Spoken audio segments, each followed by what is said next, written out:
So for this discussion this week, we're able to look at a unethical psychology experiment and kind of talk about it. And I thought that was really cool because I'm like I love like conspiracy theories and like spooky things, like not a horror movie, but I just like conspiracy theories and stuff like that, So I feel like this is kind of like that. And so the unethical psychology experiment that I want to talk about, it's the learned helplessness experiment.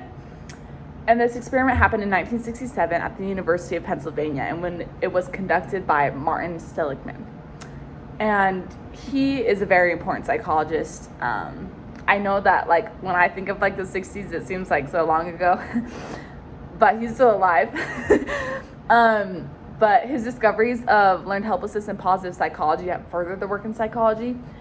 And so like this study, like he's very well known for, and it like really like helped everyone, which I think is dumb because it's unethical, but it's fine. But he's also has several best-selling books, and he's studied depression, anxiety, and stress, and how like they affect your mind and your behavior. And so in this study experiment, he used there's two parts, and in the first part he had 3 groups of dogs. And I just really love dogs, so that's why I chose to do this, because I'm a sucker for them, And so in group 1, he just put the dogs in a harness for a period of time, and then he just released them. And then in group 2, he used 2 dogs, and they were like a yoked pair. And he gave them electric shocks at random times, and they could be stopped by the dogs pressing a lever. So each of the dogs had a lever, and if they would press that lever, the shock would stop. And so they figured out quickly that they were able to stop the shock, and so that's what they would do. And so in group 3 dog was yoked with the group 2 dog. And so the dogs would get the shocks at the same time of the same intensity. And they both had levers again, but only the group 2's dog's lever would work. And so if the group 3 dog pressed their lever, nothing would happen. So they didn't think it like did anything.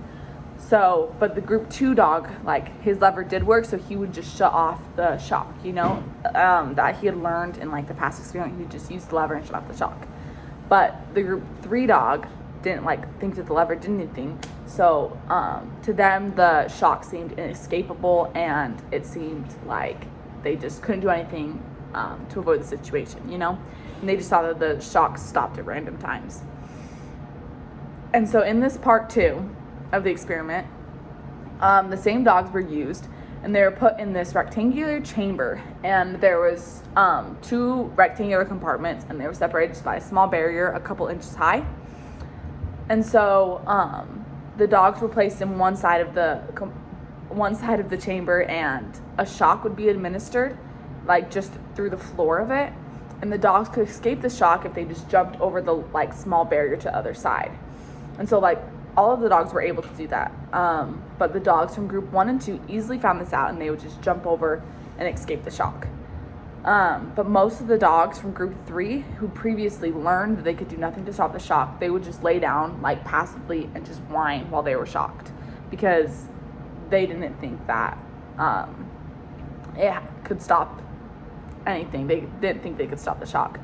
And then down the road, it like showed that the dogs from group 3 would develop like depression and anxiety more than like the dogs in the other 2 groups, because of this like learned helplessness. They just thought that they couldn't change their surroundings and like what's happening to them in their situation, so they just would develop that.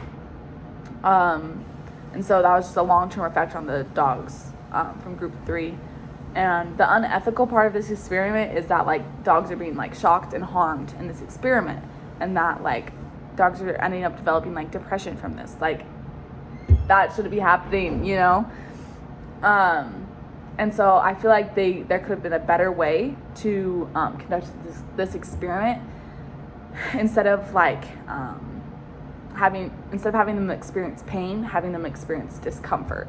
And so like an annoying sound, or like a hotter temperature, or cooler temperature, or like just like different things like that, instead of like shocking them, And so Seligman, he related this to humans because like from past experiences in their life, they would learn that they couldn't stop the bad outcome. So like one of the examples off the website that I looked at was like, if you failed a math test that like you took, you would think that you weren't able to pass any of your other math tests because you couldn't pass this first one. So like there's nothing you can do to like pass any of them, you know? And so from this, from learning about this experiment, I learned that like psychologists like have very curious minds, because I would never have thought of like to do an experiment like this, you know, if I was wondering about this. And they want to find out things even if like they have to do unethical like experiments to figure out those answers. They're okay with that, you know? But like this experiment was also in the 60s, and so a lot of unethical experiments were done then, so I'm guessing they were like less strict about the regulations for these experiments. They all like did eventually just get shut down, you know, because they realized it wasn't right, you know. But I think it is good to know that we don't really do experiments like this anymore, and I've seen a lot of like ads and posts that are against animal testing, which is good, and so it would stop that from happening today.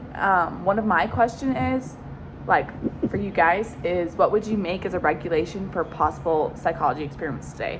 Like, what would you make them follow in order to do the experiments, so like you make sure that they're not unethical? So yeah.